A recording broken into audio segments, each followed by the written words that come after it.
you see that, that when we were sitting over here trying to think of what to do, that piece of ass that walked out, that blonde girl? My God, my God, my God, my God. She's a very pretty girl. I think I'm going to go back to school.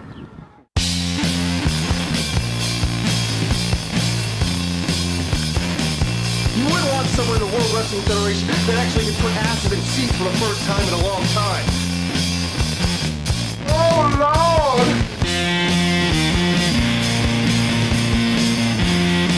Sorry, what we have here, we got us a G-Hawk.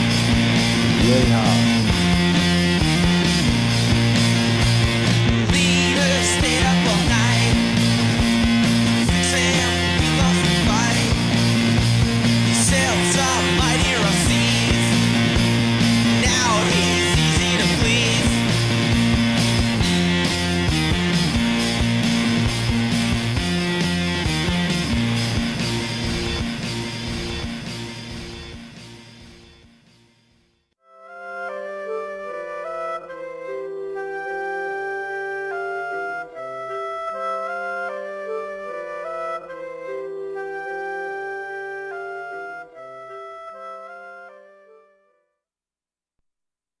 In early 2002, I stumbled across an internet ad for a new reality program to be aired on Home Box Office, HBO. Candidate 2012 would follow one lucky American on a 10-year quest to earn the presidency through a grassroots campaign. The revolution, it seemed, would be televised on premium cable. After sending in a written application, I was contacted by the program's casting director, who asked me to send in a video chronicling my life and my stands on the issues. Surely, this would be my first step towards a life alongside James Gandolfini, Sarah Jessica Parker, Chris Rock, Dennis Miller, and that asshole from Arliss. Sending this tape would jumpstart my career. The guy who said there is no shortcuts was wrong, and nobody remembers his name anyway. This would be my big break, and I would soon have a national forum to display my intellect, compassion, and maturity.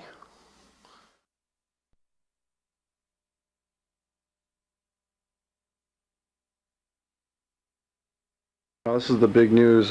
Without any further ado, I've been chosen to audition for an HBO show. Hey, That's good. Thanks. good show. Good show.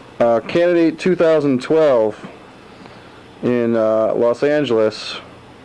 They'll be flying me out on April 26th Oh yeah? to compete, I suppose, with 13 other people to get an HBO series where someone's going to run for president. How long are you gonna be there? They're keeping me there till May 1st, but I'm going to stay with my sister afterwards for a few more weeks and check out Los Angeles, check out the West Coast. Hopefully That's this nice. show will come out. What part Hey, of good LA? luck. Thanks, man. Appreciate it.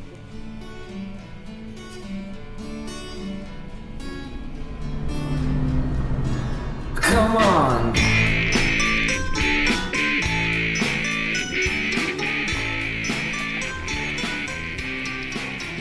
All right. Hi, my name is Michael Clark Messier, also known as Mike Messier, and I'm here to discuss why I should be chosen as the candidate for HBO's documentary or piece, Candidate 2012. Well, let's start at the top. First of all, I think there's never been, to my knowledge, a candidate who is well, maybe I have a lot in common with previous candidates. Obviously, I'm a tall, Caucasian, blonde-haired male, but there are some things about me that are different. For instance, I have tattoos. Ooh, you probably have a lot of people with tattoos, but look at mine. They're interesting. This, as you see, I just got last week. It's a half wolf, half cat with a snake tongue. It's kind of the yin and yang, kind of represents myself. Fierce to some, a house cat to others, but always with a sharp tongue. Profound. Then we move on to the tattoo I've had for a long time. And this is a tattoo that says the word God, and it has a blue cross on it. Now, I often get people asking me, why would I do such a thing of get the word God and a cross tattooed on my arm? And I say, in case I forget my name. No, I'm just kidding, that's a joke.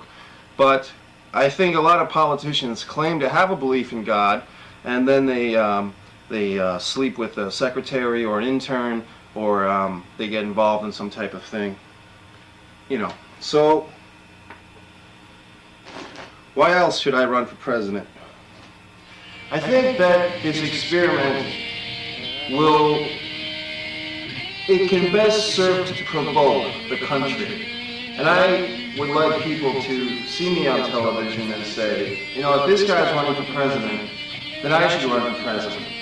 Or maybe, you know, not run for president, maybe city council or mayor of a particular city. Now, coming from my background, I grew up in Fairfax, Virginia, Burke, Virginia, and we're very close to Washington, D.C., and I grew up watching Mayor Marion Barry, who, as you may or may not know, got busted on a crack possession with a prostitute and was put in jail. And then I moved to Providence, Rhode Island in 1995, and our mayor, Buddy Cianci, is currently under indictment for what they call plunderdome, and has also served in jail previous sentences for beating up his wife's boyfriend, and then he got out of jail, he got reelected. So I've grown up basically with probably the two worst mayors as role models in my life. Now, if that has stirred me, seeing corruption in government, to come to you, and apply for this position as candidate for President of the United States of America, imagine the flaws that people can see in my armor and say, hey, if this guy, Mike Messier, wants to be president, and let's take a look at him, and now we'll get introspective on me, and say he's arrogant, he's vulgar, he's out of shape, he's attractively large. The whole manic depressive angle, I think a lot of people in this country do take medications, and I can be kind of a I can be like, hey, look, even if you take medications, even if you have problems, you can still be a winner. You can still be a winner in the game of life. And I think that's what I am.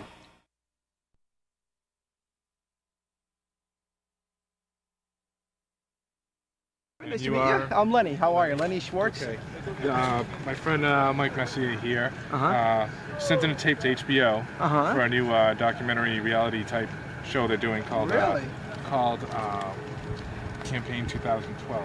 Campaign 2012. What he's going to be doing is going to be going around the country kind of lobbying to run for president, but the whole actual backstory of it all is he's going to be trying to get people's opinions on what they want in another president in the country.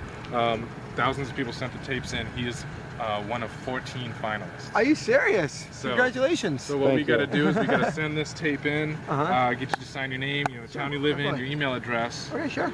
We got to get 100 of these, 100 names. Glad to be number one. Or as many as we can. And that's what we got to do. We got to send that in with the tape.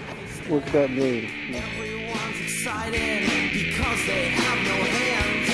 No one has to shoot a shine to be slick and dance. Everyone's satisfied. Alright, everybody. Now, you're probably wondering what the smudge baby got to do with Mikey Messier? What the smudge baby got to do with Campaign 2012? You see, motherfuckers, this is how it works. Mike Messier is president. Well, who the hell do you think's gonna be the first lady? It's gonna be none other than Smudge Baby, that's right! Oh Lord! Now, before I let you go, I'm just gonna take off my little gloves and I'm just gonna cozy up in my little chair, say goodbye to Smudge Baby, Campaign 2000 HBO. You motherfuckers better be there! Woo! And I'm gone! Oh Lord!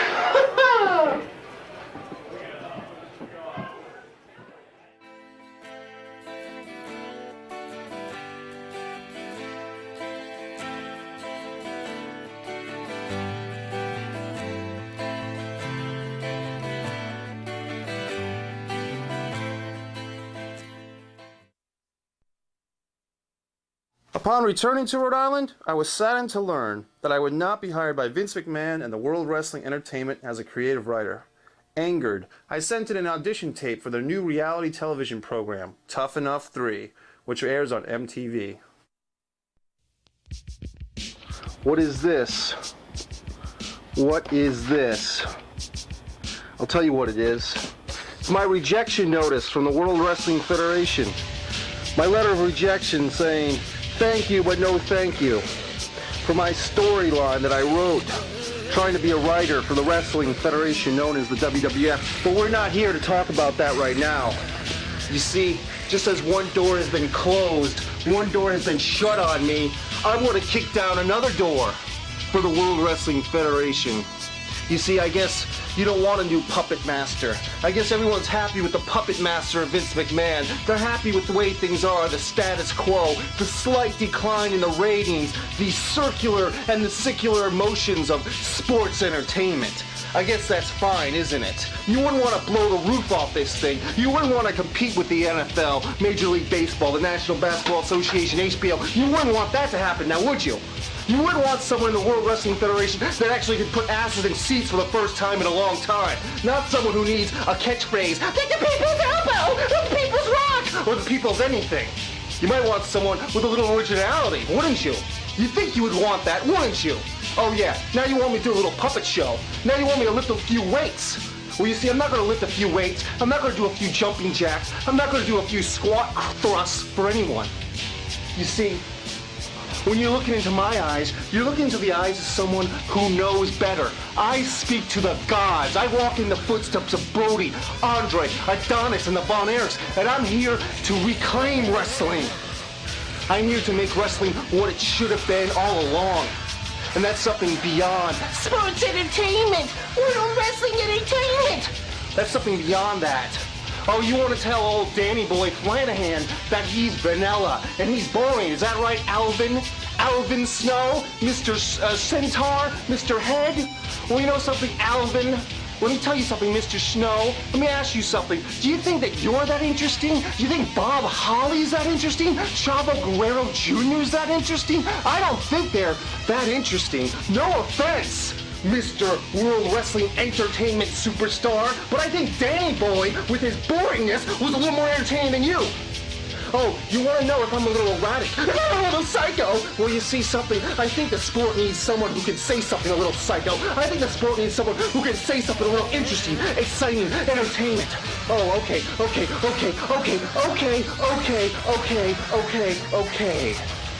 Now you want to know about me, the real me.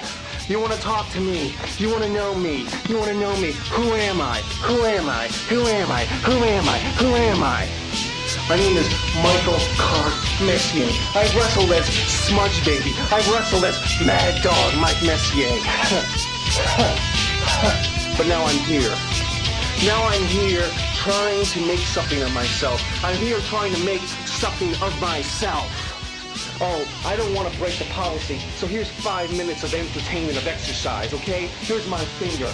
There's my finger. Okay? You wanna put me up like Perry Saturn? You wanna see tattoos? I'll show you tattoos. No.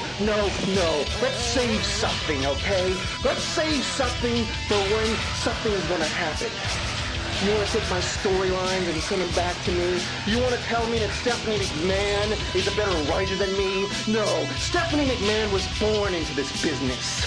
Vince McMahon was born into this business. Chavo, with his flying horse, was born into this business. I made myself into this business. I brought myself in, despite people telling me that there's, oh yeah, we don't need another guy like you. Oh yeah, the numbers are against you. But you know what? I don't care about the numbers. I don't care about the numbers because the numbers mean nothing. The only numbers that matter are the people that are going to tune off NBC, HBO, ABC, and tune in to the National Network or the Nashville Network or MTV Tough Enough or whatever it is, whatever forum that it is. You see, I think it's time that you stopped holding back this thing you call wrestling, this thing you call sports entertainment. Stop holding it back and start showing the people. The people in this country, their new hero. And that hero is me, Michael Clark Messier. And I'm not just tough enough, I'm psychotic enough! Sensing a lack of interest in Mike Messier, I allowed my body to be overcome by the spirit of smut, baby, in an attempt to get booked on the Jerry Springer Show. Hit it!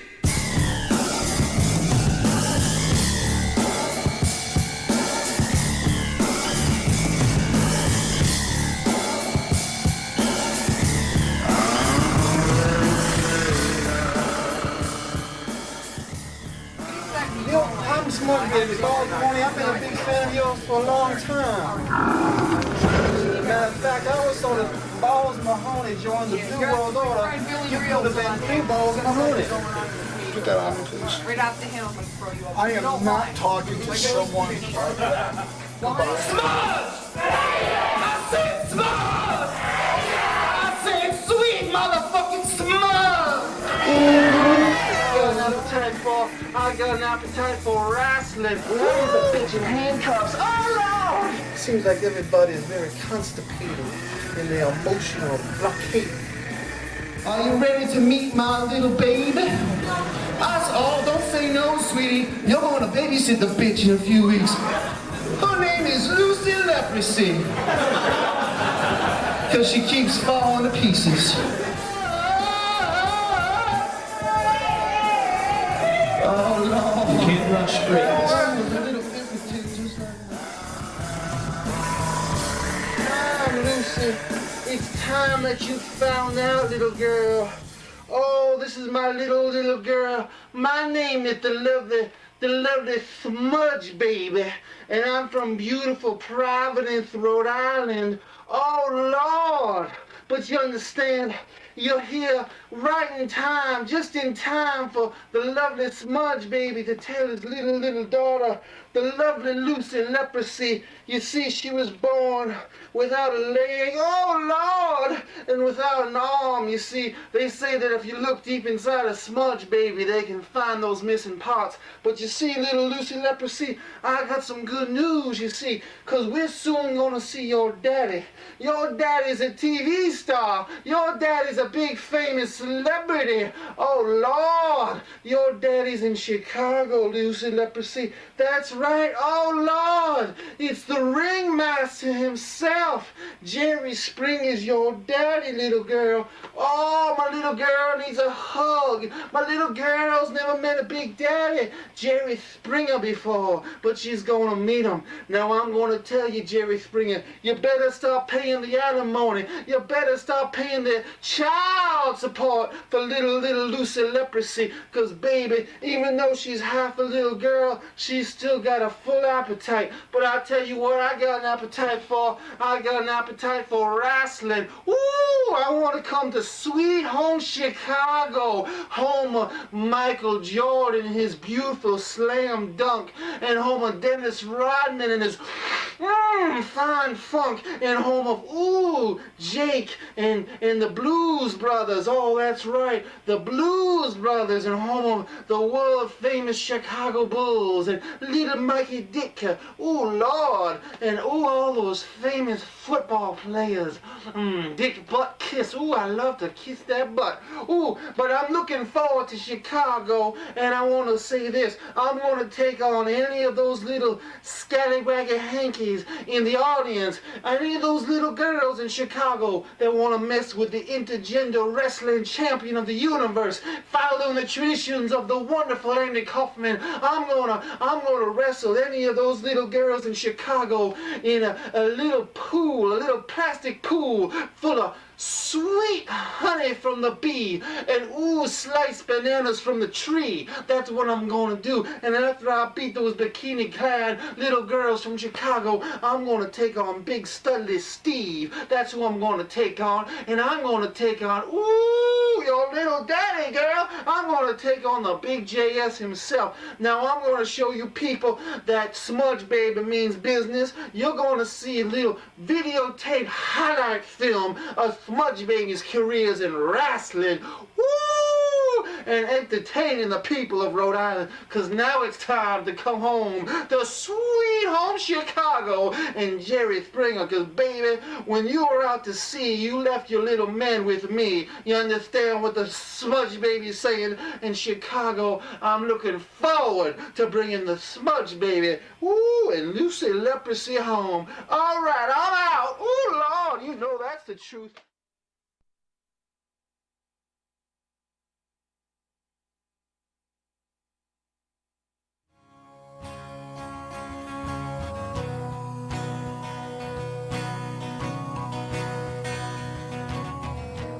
Movies fail. It's a fact.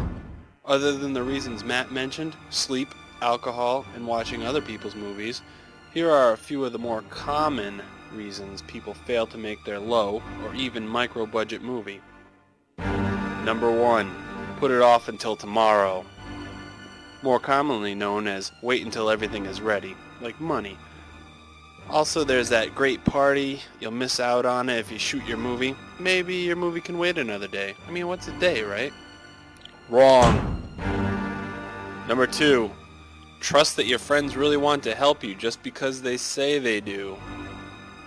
In trusting them, you're failing to realize that this is what you want to do, not necessarily what they want to do. And when it comes time for them to be there for you, they may have other responsibilities. Number 3. Let your boyfriend/girlfriend around during production. Sure, she can help out, right? Another person on the crew can always be a benefit. What's this? You're spending time with other people? Hey, I need some attention. I saw you looking at that actress. Number 4. Not having backup actors and locations available. Did you make sure the location you had in mind was available for the hours you wanted to use it? Did you get the permission, or are you just gonna wait until someone comes up and asks what the hell you're doing before you ask? What about that girl who can't wait to be in your movie, that suddenly has to go away for college? Do you have a replacement for her? What about backup equipment for when someone decides to spill soda into your camera or tape over your footage with them talking to themselves? Right, that would never happen, so probably you don't need to pay attention to that rule. Number 5. Getting pissed because everyone is preventing you from doing the simplest things. They nag, they question your choices, have to go to the bathroom at the worst possible times. They'll push you and hold up production and then wonder what the hell your problem is just before they walk off the set. After all, you're not paying them, and they only need the slightest excuse to leave, and so that way they'll still have a clear conscience. Number 6. Let the slowing momentum and obstacles overtake you. You gave it your best shot, right? Which basically leads to the next rule. Number 7. Give in to the excuses. What kind of excuses? Oh, money, resources, any of the above rules that I mentioned already. Start giving yourself a way out and you'll let yourself quit. This way your movie will never get made. That's what happens.